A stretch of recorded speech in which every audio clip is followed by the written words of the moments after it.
All right, good to go. Okay. Well, I'll go ahead and start us with a prayer. Our Father in heaven, we're grateful for this day and for our blessings. We're grateful for the opportunity that we have to gather together this evening. We ask thee to be with Blake in his meeting, that he will enjoy the training that he's receiving, that will help him grow and progress. Father in heaven, we ask thee to bless us, that we might feel of thy spirit, that we might be able to share our opinions with one another, that we might be able to also learn and grow. And these things we pray for in the name of Jesus Christ. Amen. Amen. All right. What did you guys think of this? I'm pulling it up right now. I can speak intelligently. Okay. I thought it was kind of dull, to be honest. Like, I just thought it was like a really dull case where everyone was just being so passive that it was ridiculous, you know? Okay. I just was like, oh, this is so boring. Like, he just needs to talk to him about the problem and see what, you know, what can be done. Both of them are just so passive and like not talking about the issues. Okay. So and because they're not communicating, it's turning into a bigger deal than it really is. Yeah, like everyone's getting offended and everyone, like, you know, there's talking to other people about the problem instead of talking to each other. And I'm just like, okay, guys, you're adults. Like, come on, you know, Right. just talk about what the issue is. I feel like both of them are on this different page and don't quite know what's going on with the other. They have these ideas that they think like, oh, this person doesn't like me because of this or something like that. But it could be something totally different. You know, you just never know unless you actually talk to someone. Okay. Good. What did you think, Jeff? Is this the green one, Thomas Green? Yes. Okay. So I'm just looking at my overview. So Green like publicly like corrected his boss, you know, during their meeting, and I thought that, you know, kind of Sydney's point, like you have to be on the same page, especially when you're going into a meeting and somebody's presenting, and somebody especially underneath you who's undermining what you're saying is like a big no-no when it comes to like hierarchy. I think the communication, right. You know, I reiterate that too. Communication's bad. They're not on the same page. And I think Green was put into his position prematurely before he was ready. He wasn't ready for that. And I also think he's, you know, Green is more of an independent worker. So sometimes that gets you in trouble. And those are the problems, at least I see, you know, on the first part there. Okay, good. One of the things that really stood out to me was that even though he's the vice president, Shannon McDonald really overstepped his bounds by hiring Green. You know, Frank Davis should be able to hire Frank Davis's people. And so whenever you get somebody that comes in and they've been put in place, particularly by somebody higher than you kind of feel like they're forced on you. And then that particular individual, Green, in this position, you know, he feels like he's been put in place by somebody higher than his boss. And so it kind of empowers him a little bit to do his own thing rather than to comply. He feels like he's special. So anyways, here's one of the, we'll kind of start with some of these questions. It says, describe Frank Davis. And there's two things we're looking for here. First of all, what does he value? And then what is the end goal that he's after?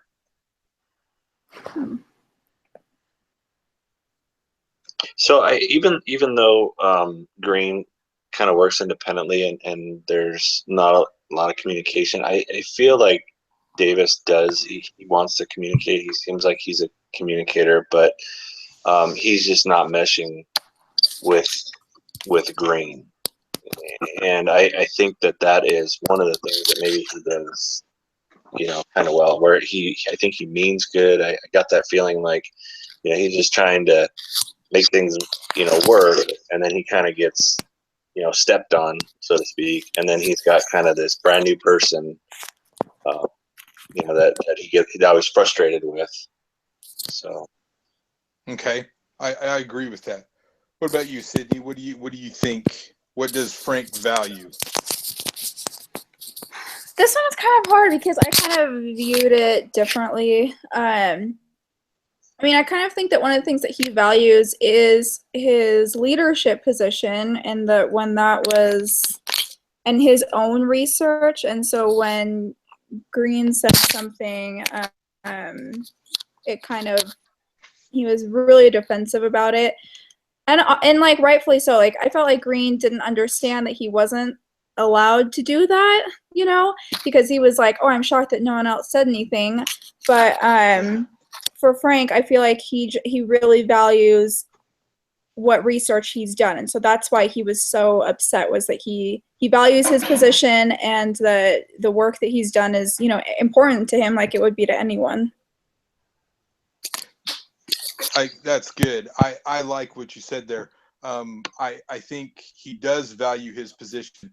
One of the things about being in that position is you're held accountable for everything under you, and so yeah, absolutely, he values it because that's his stewardship. You know, he's got to make things go the way that they need to go, and then also yeah, getting questioned like that in front of everybody, like what Jeff mentioned, that's not going to work. I also agree that he does want to communicate. Some of the things that I noticed in here, you know, when all he really wants to know is where Green is. I know when I go out of town to trainings and things like that, my boss is able to get a hold of me, and he knows where I am. I'm not just off doing my own thing. And Green, you know, he had his own agenda going on, and he didn't really feel the need to keep tabs. I think it goes back to what Jeff mentioned earlier too, which is he got put in this position too soon.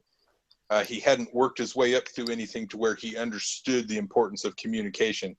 And so now here he is kind of in charge of some stuff, and he feels like it's okay to keep working on his own. Yeah. So what is the end goal that Davis wants?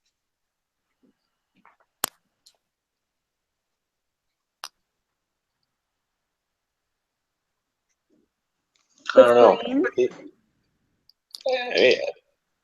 I think he's frustrated, and I don't know if like the end goal is like he wants Green out of there. I mean, you don't send an email to the VP, or two bad emails to the VP saying that Green is, you know, his performance is bad.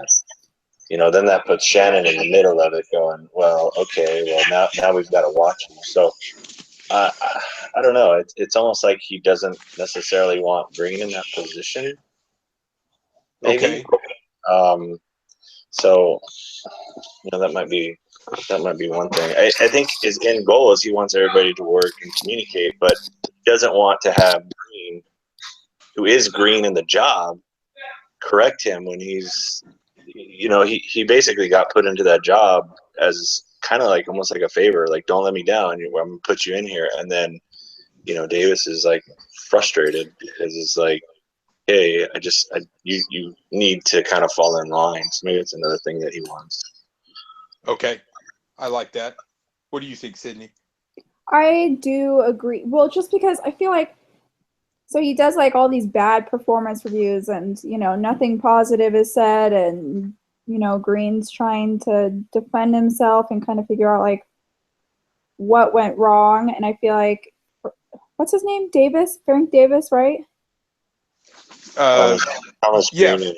Yeah, Frank Davis. Yeah. Okay. Yeah. So he and Frank just really like, I just felt like he wasn't really responding to him, and he wasn't trying to like, he was just giving out the criticism and not trying to like fix the relationship. So I think that the end goal could be that he just didn't want him in there anymore.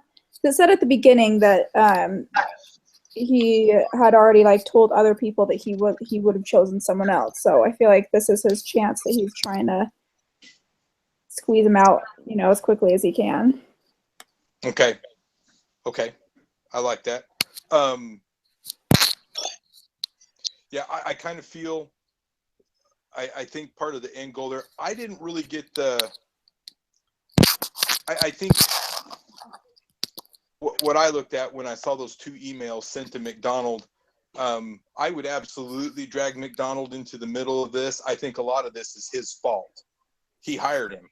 And so if I was Davis and I got stuck with some guy that was not going to, that didn't think my goals were important, that didn't act like he wanted to be a team player, I'd absolutely go back to the guy that hired him and go, look what you stuck me with. But I think also,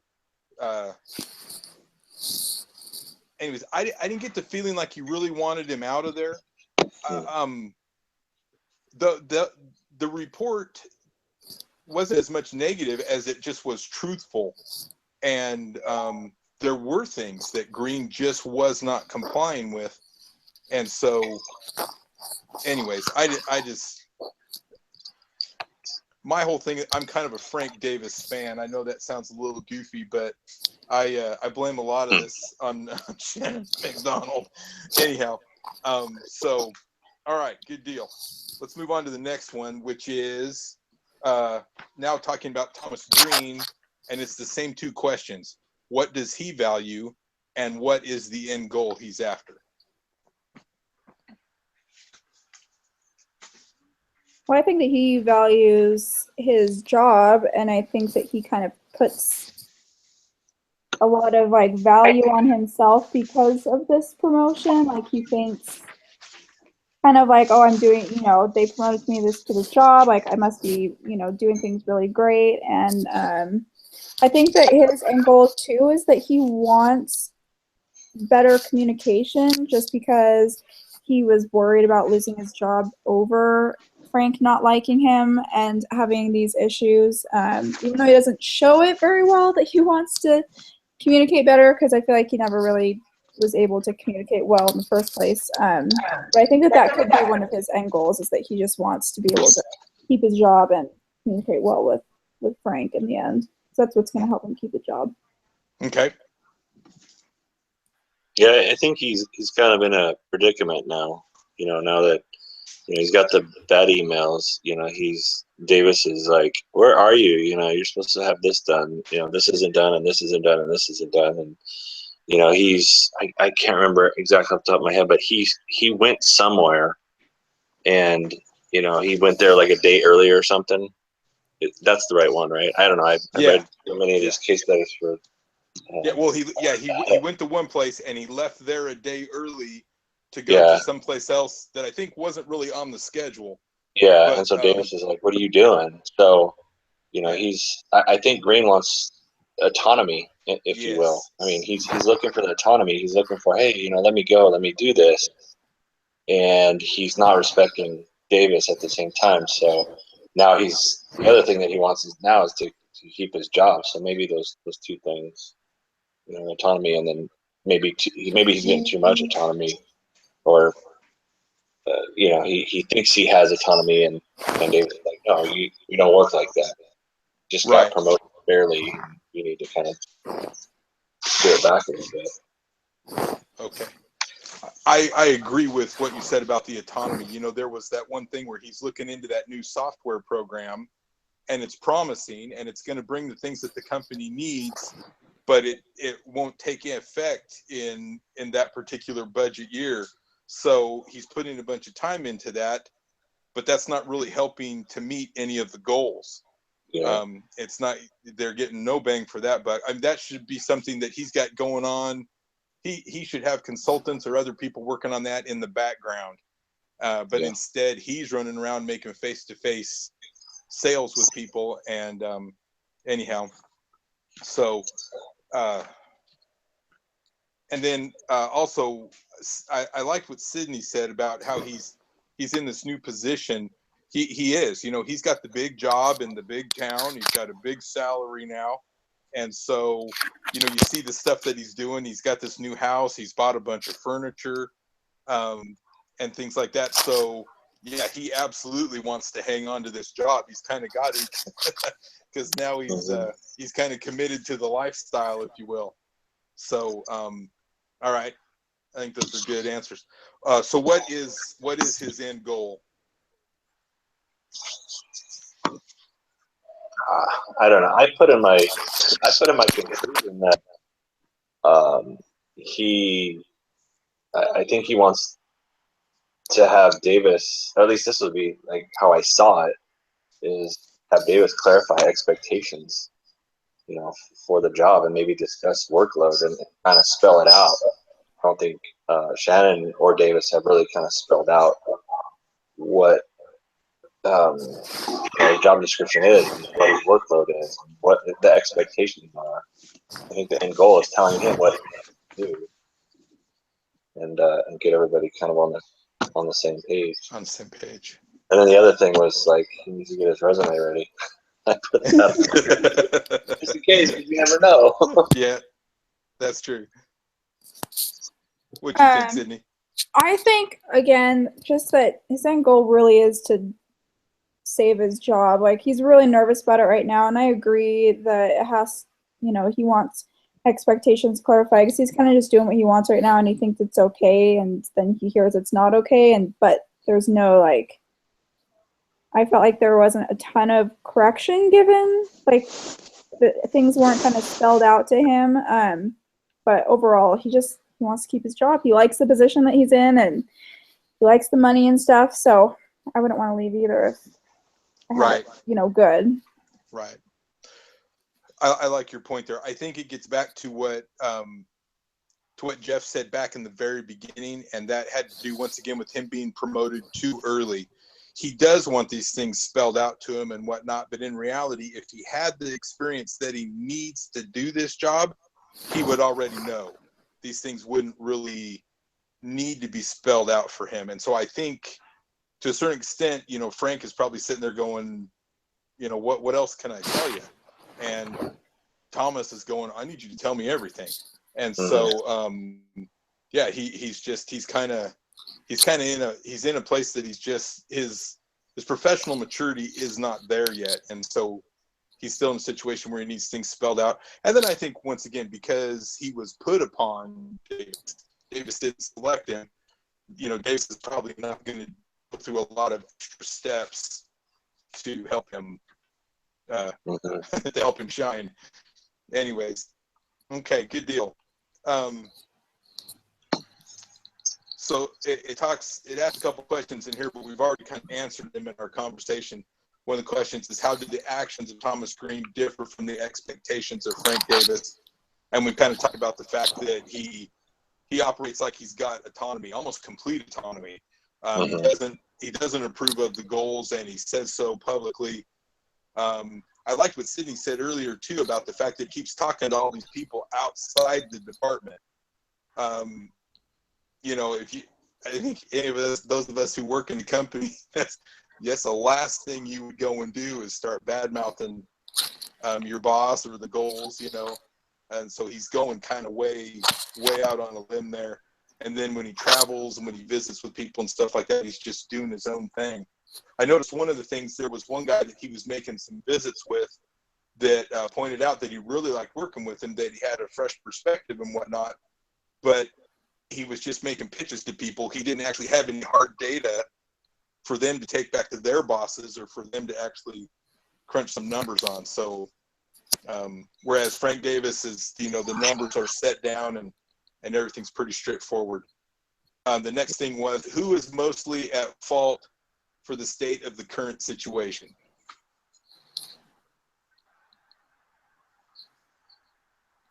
I think it's the management. I think it's Davis, and I think it's more Davis. And I know you're a fan of him, but I think it comes back to clarifying expectations, especially with I say green, green, but I mean green as in green in the job.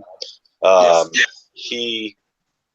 He's brand new. I mean, he just got promoted. He's not qualified for the job, and I don't think Davis set the expectations. Like, here's what you do in a meeting. Here's how it's handled it.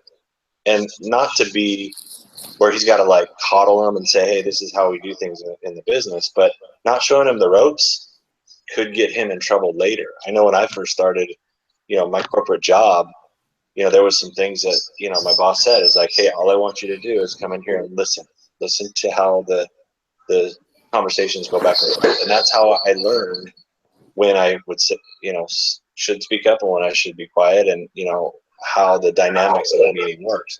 He never got that, and I think that's on me. That's just my personal. I think that's a valid. I think that's a valid point. What do you think, Sydney? Who's most at fault?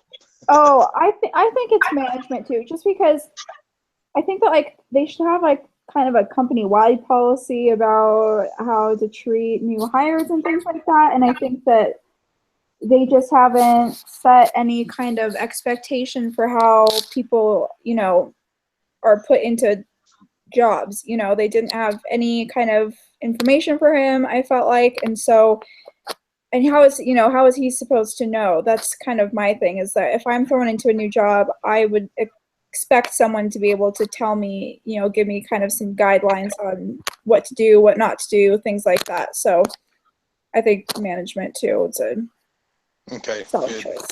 I like that. It is true. I am a Frank Davis fan, but I think both of you are exactly right. One of the things about this is, surely Davis knew ahead of time that Green was coming. So then it couldn't have been that big of an imposition to postpone that meeting even a day and bring Green in and say, hey, look, these are the numbers I'm going to hold you accountable for. Can you do them? Do you agree with them?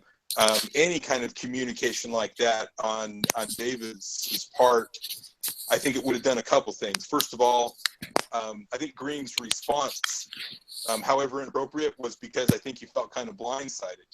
He's looking at these going, at the end of the year, you're going to ask me, did you get these goals? And I don't think they're achievable. And I think also it would have been a demonstration from Davis that, hey, I want to work with you, so let me make you aware of everything that's going on. So I think you guys are right. I think the management is lacking there, and it contributes to the fact that he's unprepared. They didn't help him at all. There was no preparation. Mm-hmm. It asks here, what actions would you take if you were Thomas Green?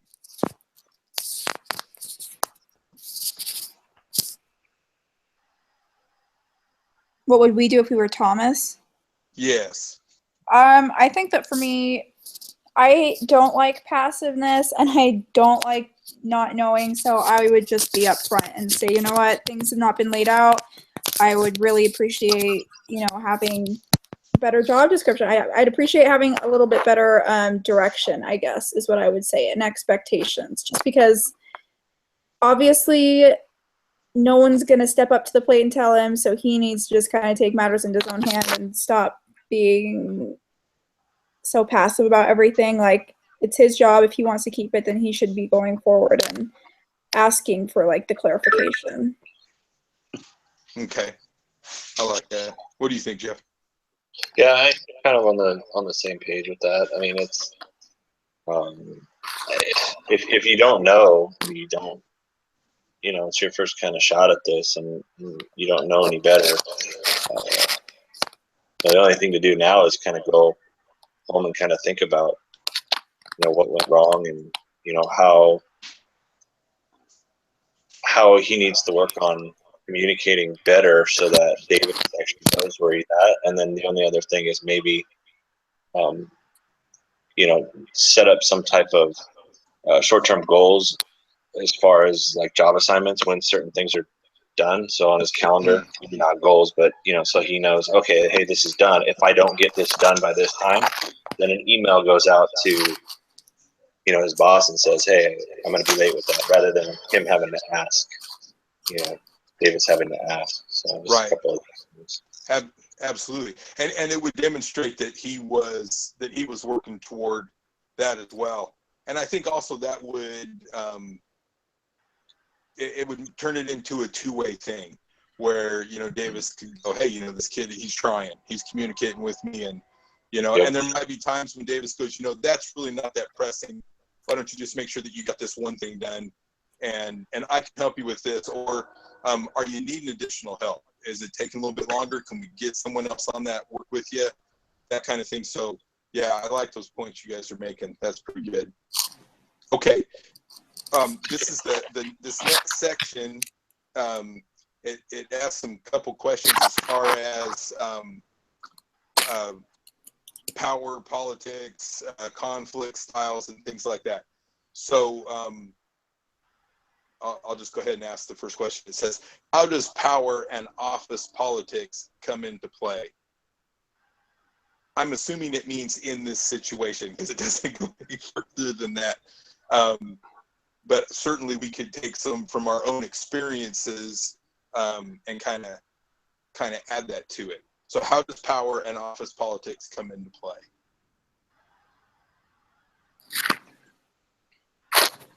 You want to go, Sydney? It says bottle now. Why does your name say bottle, Sydney? On my screen, I think that's bottle blonde. Oh yeah, What? that's my blog. So I have like 3 separate emails, and one of them. I was like, oh, bottle. Okay, bottle. Hey, Yeah. you want to go to bottle? One. So I don't know why that's popping up. I think that for this one, that's kind of hard because I don't know. I just don't. I've always worked with small businesses, so I've never had to really deal with like the big business kind of a thing, you know, like. But I think that here, what's kind of, it's like hard to put in words. So Frank is just, you know, I don't know. I'm like trying to formulate a thought, and it's just like not coming to me. I think for me, when I think power, I think hierarchy, and I think there's certain undertones that you do and don't do or shouldn't do in business, and that's, you know, not talk over your boss, kind of be able to take direction, be able to have the communication so it goes both ways, but know whatever your boss says is kind of like gold, even if they're not right. And if they're not right, then you approach them maybe afterwards if they're an approachable boss. So I don't know. I think when power goes, you know, it's just the top one up. That's who's going to make the call, and you know, sometimes that can stifle creativity because you don't want to do something because you're worried, like, well, if I start this or I do something, I might get in trouble because they didn't tell me to do it, or I did it a different way, or I know sometimes that can be a negative as well. So power, just with the hierarchy and when there's not clear expectations, could really kind of mess you up and actually stifle creativity because of it, because you don't want to start anything because you know it's going to be wrong. Is the, you know, top level. Right. It gives a couple of examples in here. It talks about legitimate power, which is given through position, rank, or seniority, which you guys have mentioned. And then it talks about coercive power, which is the ability to enact consequences and influence action. I think part of your issue here, part of the power issue here is Shannon McDonald hiring this guy, and so there's a perception that he comes in with some approval from very high up, which kind of makes him seem off limits, you know, a little bit. And then so while McDonald's got legitimate power with his position, by hiring some guy, by stepping out of his line of authority and hiring somebody, it's kind of become coercive power. And then I think also Davis not being willing to work with him, but rather just pointing out the negative and like making the demand that he wanted that chart on his desk by the end of the week, things like that, rather than working with him or using his power legitimately. That almost became coercive, you know, and that just shuts the door. That makes it really difficult for people to want to work with each other. Yeah. The next thing here, it says, what are each of their conflict styles? It gives some examples here. Let me give them to you guys. One of it mentions 4 different things here. One of them is competition. The other one is compromise. The next one is avoidance, and the next one is collaboration. So what are their conflict styles? I'd say avoidance. They both have not like talked about it at all, and they're kind of just tiptoeing around, you know. I feel like it's neither of them are getting straight to the point. Like neither of them are getting what they want from the other, and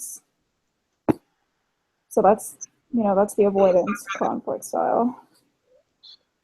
I think it's avoidance and then a little bit of collaboration. I think Davis's style is collaboration, but I think he's also using avoidance. And the reason why I say that is because he's sending scathing emails, and that's avoidance. That's just basically like, I'm gonna send this off because I don't want to deal with the problem, and I'm gonna send it straight to Shannon.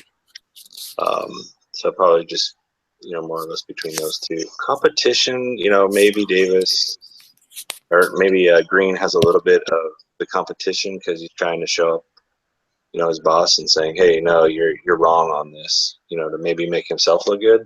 That could be one thing. Maybe the reason why he's doing that.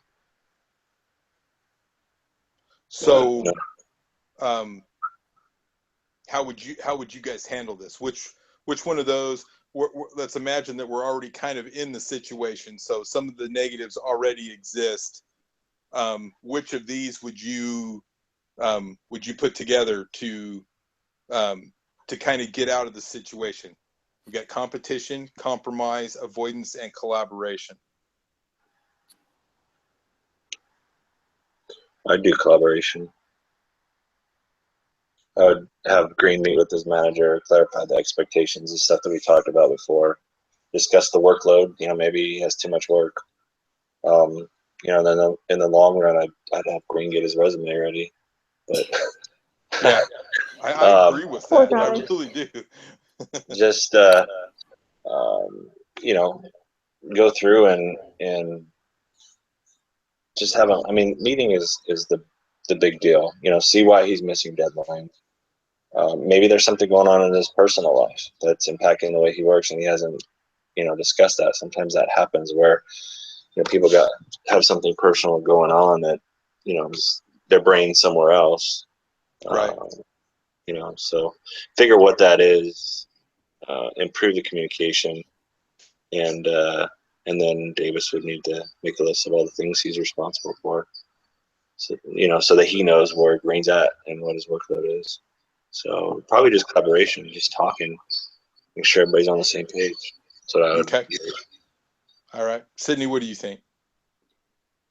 I think that's probably the best option. Maybe a little bit of compromise, just because I feel like Green is so like, I want to be in everything, I want to give my opinion and things like that, that he's going to have to compromise some of those things that he values and that he thinks are important for him so that he can keep this job and so that he's not stepping on other people's toes. Okay. I like both of those. I think you guys are right. That's I think the compromise is going to happen. It's going to have to happen because both of them have gone behind the other's backs to make communication. Green has been talking to people outside the department.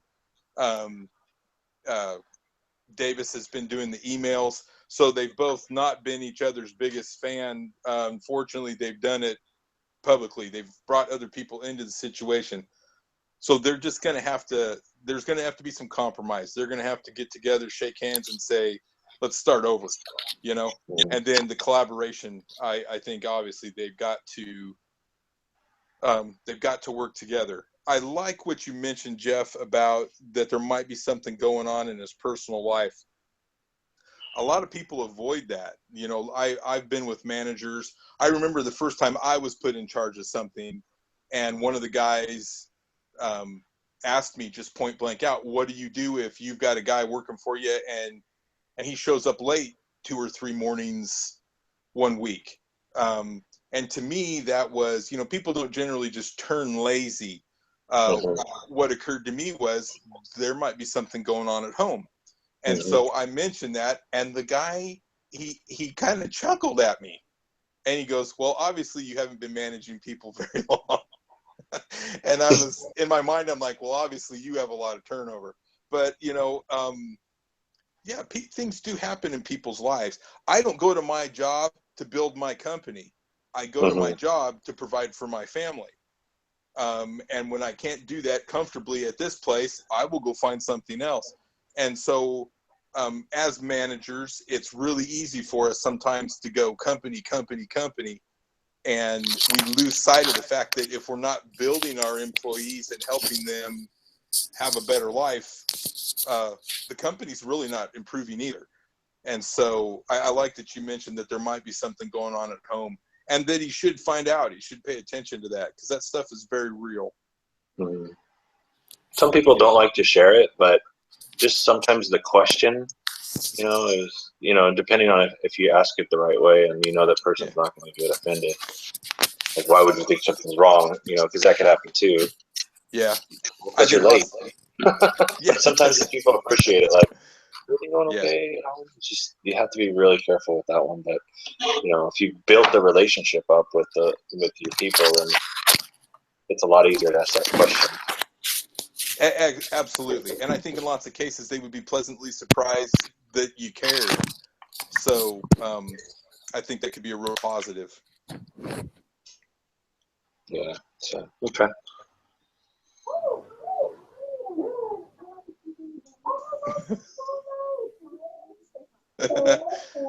I don't know what happened with Sydney there, but anyways. Sounds like somebody's out there. Okay. All right. What else we got? The next thing it asks, it says, how can we salvage the situation?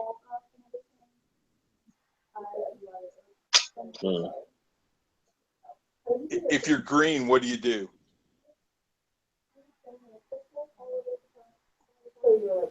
I know I would probably do it. I would probably apologize and come up with an action plan to prevent it from happening again and present that.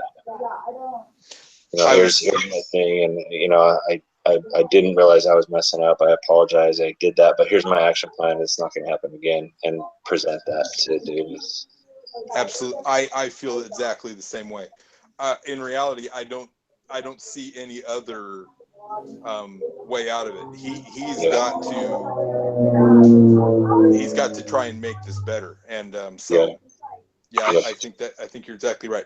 How do we repair the situation if we're Davis?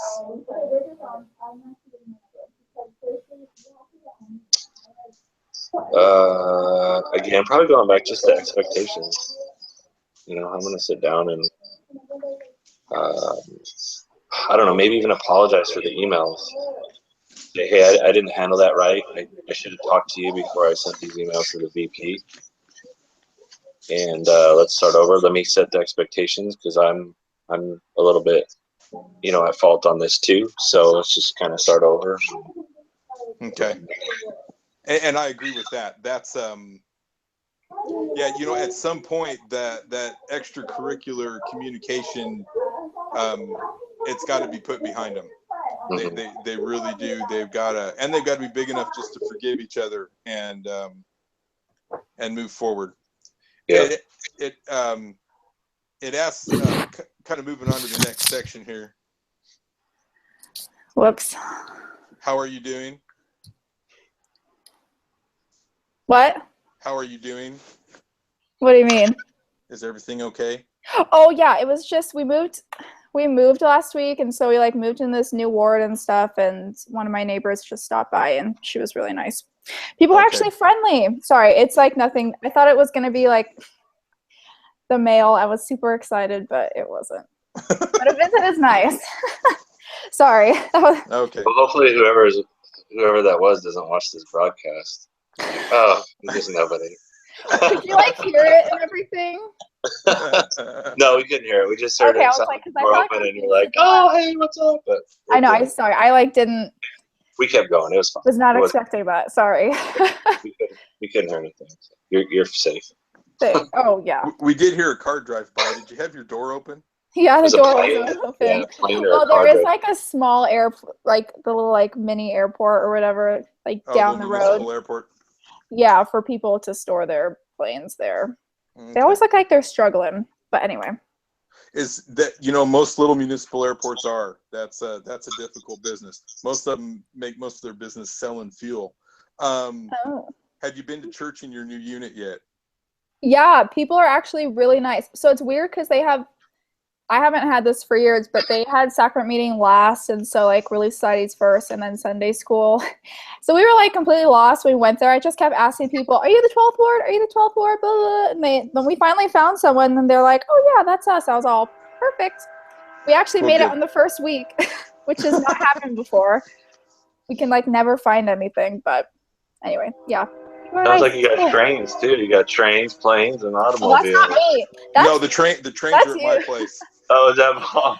I don't know. Okay. I got the plane flying over. I got Bob. I was like, I just I need to like drive my truck in my bedroom or something. We'll have the whole thing. When I have to tell you this just really quickly, when I moved out here, I moved out here about a month or so doing work before my family came, and I drove across those train tracks every time I came to this house, and I drove across them every time I left. But I just never paid attention to them.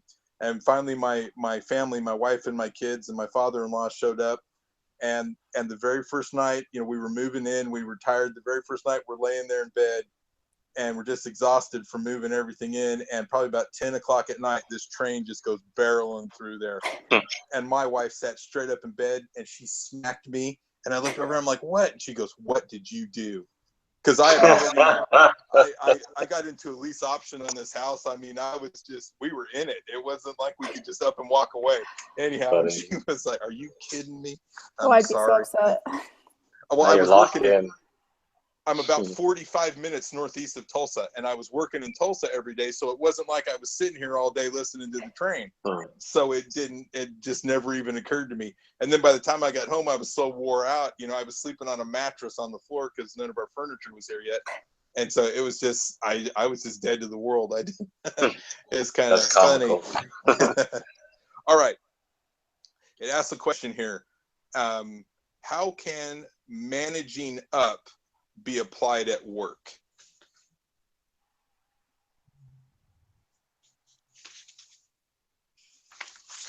It can be done in a couple of different ways. One is communication from the subordinate to the superior. A lot of times you can work through problems just with the simple communications. The other way that you can manage up, and it's kind of like an indirect way, is figuring out what is on your plate and telling your boss how you're going to work on those tasks. And that way you're not being delegated those tasks. Maybe you get the task, but you say, "Hey, I'm going to work these in this order." That's one thing you can do. And then the other thing you can do to manage up, you have to be careful with it, is to maybe offer a suggestion rather than tell the person how they should do it. Because I've gotten in trouble, a couple times. I'm like, "Hey, if it were me, I would do it this way." And I've had, bosses say, "Well, you're not me, and I'm going to do it this way." How you do it. But if you suggest something, typically they're going to say, "Oh, okay." Sometimes you may suggest something and be like, "Yeah, I'm not going to do it that way. Do it this way." But a lot of times suggestions help, and then it tells them, "Hey, you're not really managing up, but you're trying to, in a way, you are, right? Because you're trying to get them to go your way." Okay. What do you think, Sydney? I honestly can't really add anything just because I've never even kind of thought about that, but I like your suggestions. That sounds good. I mean, it makes sense. And I agree with you. Those were very good suggestions. And I understand where you're coming from. If you haven't been in that situation, it is a little bit difficult. You can use it. One of the first places that I really learned a good principle about managing up was from a bishop that I was a counselor to. He was independently wealthy. I mean, this guy, he created a software program for, I think it was medical billing or something like that. And then he just turned around and sold that company for some outrageous sum of money. And so he owned a lot of other little businesses on the side, I think, just to keep him from going crazy, but he was already wealthy. But one of the things that he told us was, and it was kind of the way he operated his business, he did not want us to come to him and ask him for permission. He wanted us to act and then come back and tell him what we'd done. And so it was just much easier to teach us. And of course, you know, in a church situation, if you allow yourself to be directed by the Spirit, you're going to be safe more often than not. And so it was one of those things. But anyways, I also liked one of the things that Jeff mentioned about making suggestions and stuff like that. I actually report directly to our COO, and he is very careful. I just submitted my budget for next year, and we sat down and went through it, and he had a couple of suggestions, but he was very careful to make sure that they were suggestions. And he reiterated a couple times that he wasn't telling me what to do. There was a couple of things that I included in my budget that actually put me just a little bit over the projections. And they were for things that actually haven't happened yet and may not happen, but I just wanted to be prepared in case they did. And so he suggested, he goes, if you want, you can pull that money out and you'll be right in line with the projections. And I said, I'd rather keep the money in case those things happen, so I'm covered. And he completely agreed. It was not a problem, but he was very careful to make sure that I understood that he wasn't telling me what to do. And he's actually done that with me a couple times. And that's incredibly helpful. Anyways, so I really appreciate that. So those were good points, Jeff. How does office politics come into play in many organizations?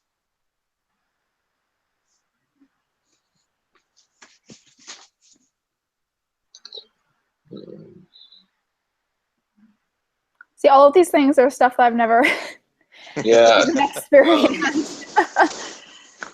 Let me rephrase the question. Sometimes, go ahead.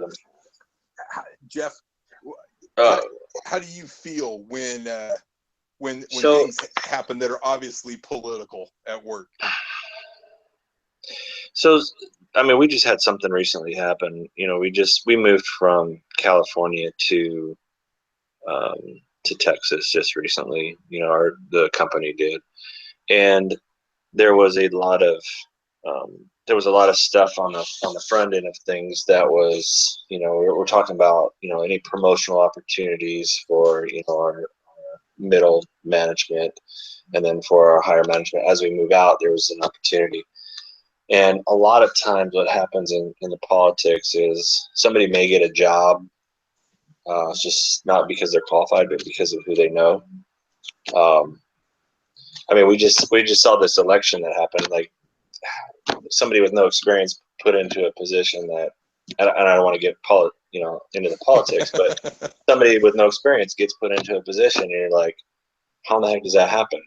So a lot of times office politics plays into you know, a corporation where you're saying, okay, that person has no experience, but yet they get in it because they've built, you know, relationships, or they've talked to people, and they've got you know, they've got to yeah, I don't know, more or less into a position where they don't deserve it in a sense. And so sometimes that happens with promises that senior management makes as well. So you've got, you know, somebody who said, hey, you know, talk to your manager, tell them you want promotional opportunities, and you have that discussion with the manager. And then when there's a promotion opportunity, we'll talk to that manager and get the buy-in. And then that doesn't happen, where the associate had that conversation with the manager, but the manager never got asked if an associate was ready to go because somebody else, you know, got put into position. So, you know, our associates a lot of times will bring stuff like that up, and you're like, oh, you know, and it plays into the politics. So you may be thinking logically, like, okay, it makes sense to put that person in. Maybe they had experience from a prior job that you didn't know about, or something along those lines, but you didn't communicate that out to everybody. So then the rumors start, and then once the rumors start, then it gets political, and then pretty soon you have this thing that's just blown up all out of proportion. So, you know, it could really, you know, I always have a saying, like, it's not about what you do, it's the perception of what you do that a lot of times will get you moved forward. Unfortunately, it's the truth. It's not about how hard you work, it's the perception of how people see you and how hard they think you work. unfortunately. Yes, unfortunately. Very It's good. it's just how it is. Yep. The next question, it says, and I think this is kind of interesting when you think about the things that you just talked about, which I think you're right on. It says, how can someone be proactive in managing office politics? I think it's just it comes down to transparency. Okay, I like The that. more transparent you are across the board, and the more that you go to the experts that are actually doing the job and entertain their ideas rather than having it be a top-down driven organization, the better the organization thrives. I like that. And that's also kind of part of managing up, is that it's, yeah, I like that. That's pretty good. Okay.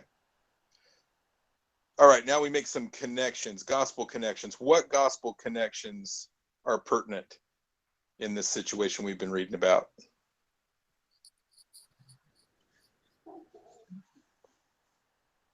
What do you think, Sydney? I'm thinking. I just feel like my brain is so fried tonight for some reason.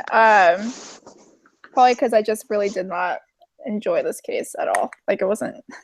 I was like, oh, this isn't interesting in the least bit. I know. I'm thinking, like, how many questions are on this one? I know there's so many. It's 4 pages of questions. Are you serious? Oh yeah.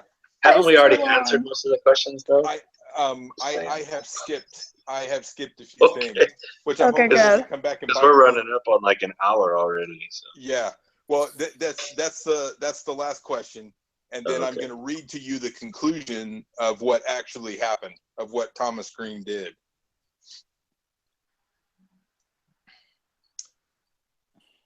One of the things that I see, a gospel connection that I see here, I think we run into it in callings and things like that. One time, well, in that one bishopric I served in that I was telling you about, that particular bishop, the other counselor, he and I didn't see eye to eye on a lot of things, and we didn't really even get along very well.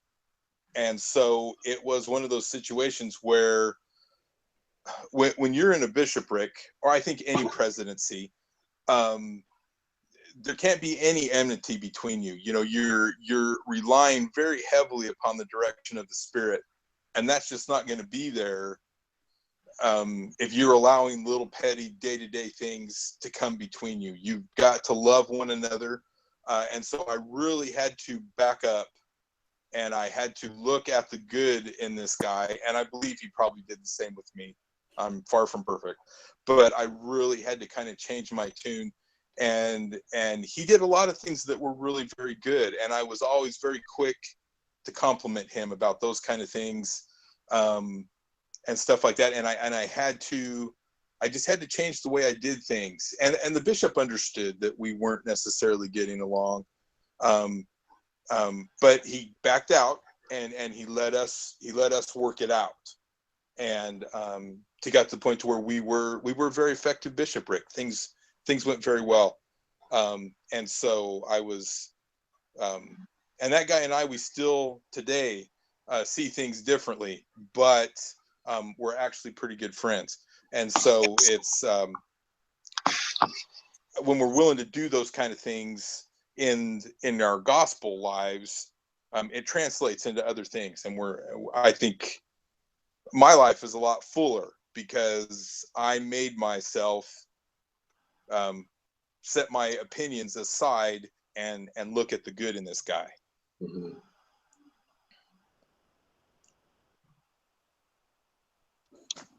Yeah, I think we have to do that, quite a bit, and have patience with others, especially when we haven't done our part. Maybe turn around and looking at ourselves first, and figuring out what we can do to improve the situation. What are the stuff that we can look at on our end before we start criticizing others.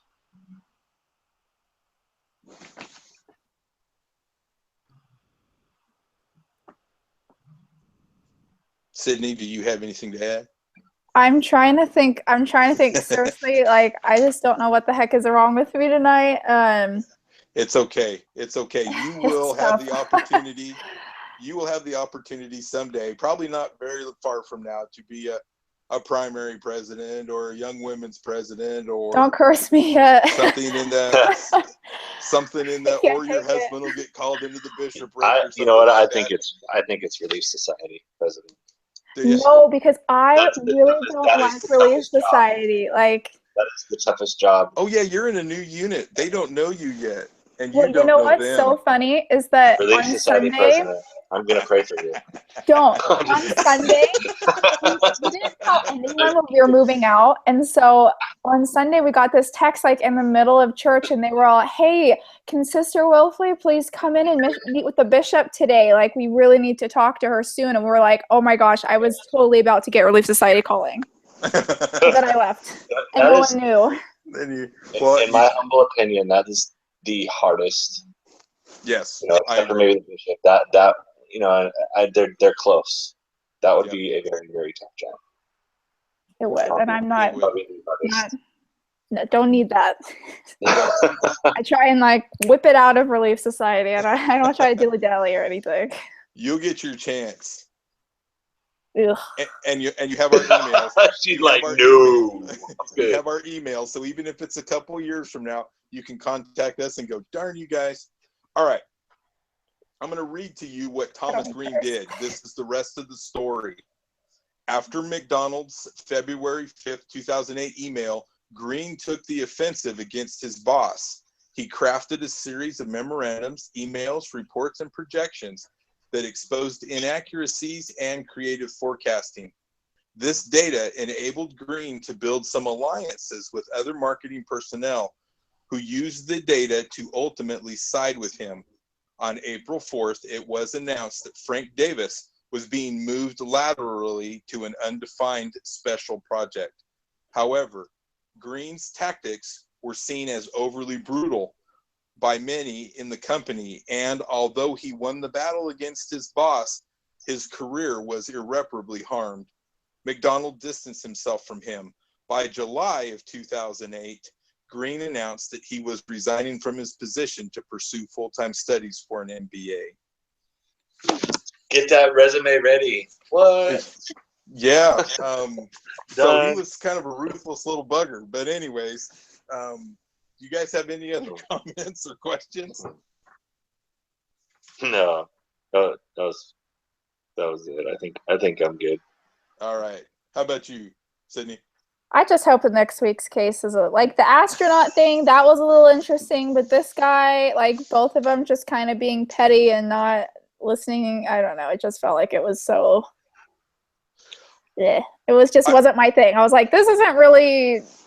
This is real world, though. This is how it is all the time. I know, but I'm never gonna be in like a corporate job, so I'm like. Yeah, someday you'll have kids, and you will be the CEO and the CFO, and you'll be like, doing what are everything. Two girls arguing about, you know. And so it's just one of those things. Yeah, you'll get this, but anyhow, eventually. Yes, especially if you go into like an HR job, you know, you'll get a complaint from somebody that says, you know, Johnny ate the last piece of cake and then looked at me like, ha ha ha, I ate the last piece. And like that'll be a claim. I'm not joking. Like those are the types of things that. That's ridiculous. Yeah, I kid you not. Hilarious. And then it turns into a harassment case. You know. Yep. Or hostile work environment. Yeah, hostile work environment. You know, it's like, what a piece of cake, really? Are you 5? Exactly. You will be amazed, Sydney, because you will drive up to this building and you will see this parking lot full of cars that you assume were driven there by adults. And they're gonna be acting like children. Go inside the building, and it's like, really, do I have to separate you two? It's amazing. It really is. Enjoy. Yep. Thanks. All right. Hey, thank you guys. Thanks again, Jeff, for recording this. All right, Bob. You guys have a good I'll post night. this up. All right. We'll see you. Have a good night. All right. Bye. Bye.